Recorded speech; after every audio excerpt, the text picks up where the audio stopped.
Hello everyone.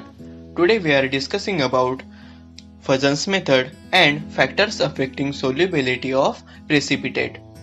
जैसे कि हमने पिछले वीडियो में कुछ मेथड्स देखे थे प्रेसिपिटेशन टाइट्रेशन के, जैसे कि Mohr's method, Volhard method, modified Volhard method, वैसे ही ये भी है फजन्स मेथड।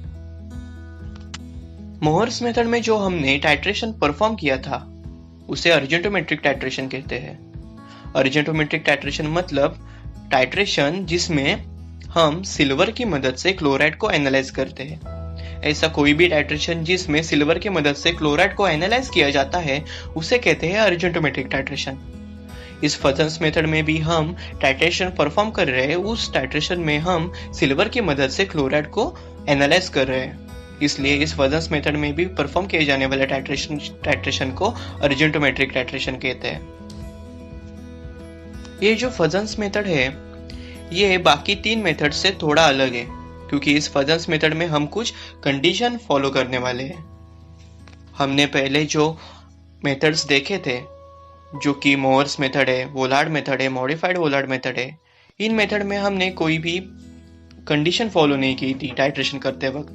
पर इस फजन्स मेथड में हमें ये जो टाइट्रेशन है ये डार्क कंडीशन में परफॉर्म करना है।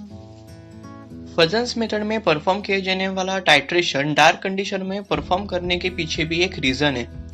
वो रीजन देखने से पहले हम इंडिकेटर देखते हैं। इस फजन्स मेथड में परफॉर्म किए जाने वाले टाइट्रेशन में जो हम इंडिकेटर यूज करने वाले हैं उसका नाम है फ्लोरोसिन इंडिकेटर या फिर फ्लोरोसिन डाई। इस फ्लोरोसिन डाई को एड्सॉर्प्शन इंडिकेटर कहते हैं। फ्लोरोसिन डाई या फिर फ्लोरोसिन इंडिकेटर को एड्सॉर्प्शन इंडिकेटर कहने के पीछे भी एक रीजन है। इसको एड्सॉर्प्शन इंडिकेटर क्यों कहते हैं? क्योंकि जब हम टाइट्रेशन करते हैं तब टाइट्रेंट और टाइट्रेट के बीच रिएक्शन होने के बाद जो प्रेसिपिटेट फॉर्म होता है उस प्रेसिपिटेट के चारों ओर ये फ्लोरोसिन डाई या फिर फ्लोरोसिन इंडिकेटर एड्सॉर्ब हो जाता है और उस प्रेसिपिटेट का कलर चेंज कर देता है। इसलिए इस फ्लोरोसिन डाई या फिर फ्लोरोसिन इंडिकेटर को एड्सॉर्प्शन इंडिकेटर कहते हैं। अब हम देखते हैं कि इस टाइट्रेशन को डार्क कंडीशन में क्यों परफॉर्म किया जाता है। जब प्रेसिपिटेट के चारों ओर से इंडिकेटर एड्सॉर्ब हो रहा होता है, मतलब इंडिकेटर अपनी एक लेयर फॉर्म कर रहा होता है, तब अगर सनलाइट इस प्रोसेस में इन्वॉल्व होती है तब ये लेयर ब्रेक हो जाती है। इसलिए इस टाइट्रेशन को परफॉर्म करते वक्त हमें डार्क कंडीशन मेंटेन करनी होती है। अगर हम ये डार्क कंडीशन मेंटेन नहीं कर पाते तब ये इंडिकेटर अपनी लेयर नहीं फॉर्म कर पाएगा और उस प्रेसिपिटेट का कलर चेंज नहीं हो सकता। उसकी वजह से हमें एंड पॉइंट नहीं मिल पाएगा या फिर एंड पॉइंट बहुत देर से मिलेगा। इसलिए ये टाइट्रेशन परफॉर्म करते वक्त हमें डार्क कंडीशन मेंटेन करनी है। ये डार्क कंडीशन मेंटेन करने के लिए हम कोनिकल फ्लास्क यूज करते हैं, वो अंबर कलर का होता है। कोनिकल फ्लास्क अंबर कलर का यूज करने के पीछे भी यही रीजन है, ताकि सनलाइट कोनिकल फ्लास्क में होने वाले रिएक्शन में इन्वॉल्व ना हो पाए। अब हम देखेंगे कि यह टाइट्रेशन होता कैसे है। ब्यूरेट में मौजूद AgNO3 मतलब सिल्वर नाइट्रेट जब कोनिकल फ्लास्क में आता है तब वो सबसे पहले रिएक्ट होता है NaCl के साथ, सोडियम क्लोराइड के साथ, और फॉर्म करता है AgCl मतलब सिल्वर क्लोराइड, जो कि होता है व्हाइट कलर का PPT। उसके बाद बारी आती है इंडिकेटर की। ये इंडिकेटर जो कि फ्लोरोसिन डाई है, वो इंडिकेटर इस फॉर्म हुए प्रेसिपिटेट के चारों ओर एड्सॉर्ब हो जाता है। ये प्रेसिपिटेट का कलर होता है व्हाइट कलर, और जब ये इंडिकेटर इस प्रेसिपिटेट के चारों ओर से एड्सॉर्ब हो जाता है तब वो कलर चेंज होता है पिंक कलर में, मतलब ये व्हाइट PPT चेंज हो जाता है पिंक कलर के PPT में, और यही हमारा एंड पॉइंट होता है। अब हम देखने वाले हैं factors affecting solubility of precipitate. Titration के दौरान जो हम प्रेसिपिटेट फॉर्म करते हैं उसकी सोल्युबिलिटी कुछ फैक्टर से अफेक्ट होती है।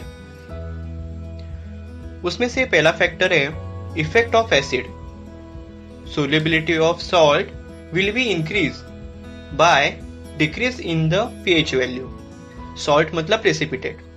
जैसे जैसे pH की वैल्यू कम होती जाएगी वैसे वैसे सॉल्ट की सोल्यूबिलिटी इंक्रीज होती जाएगी. टाइट्रेशन के दौरान जैसे हम pH की वैल्यू कम रखते जाएंगे वैसे वैसे उसमें जो प्रेसिपिटेट फॉर्म होने वाला है उसकी सोल्यूबिलिटी इंक्रीज होती जाएगी. दूसरा फैक्टर है effect of temperature. The solubility of precipitate increases with the rise in temperature. Titration के दौरान अगर हमने टेम्परेचर बढ़ा दिया तो जो प्रेसिपिटेट फॉर्म होने वाला है उसकी सोल्यूबिलिटी भी इंक्रीज होती जाएगी. इस फैक्टर का एक एडवांटेज भी है.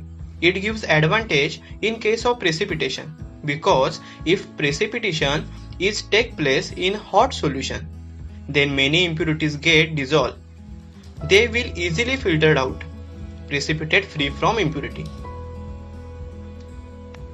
टाइट्रेशन करते वक्त अगर हमने टेम्परेचर बढ़ा दिया तो अगर जो impurities प्रेजेंट है वो हम इजी तरीके से फिल्टर्ड आउट कर सकते हैं और हमें जो प्रेसिपिटेट बाद में मिलेगा वो फ्री फ्रॉम इम्प्यूरिटी होगा. इम्प्यूरिटी से वो फ्री होगा. तीसरा फैक्टर है इफेक्ट ऑफ सॉल्वेंट.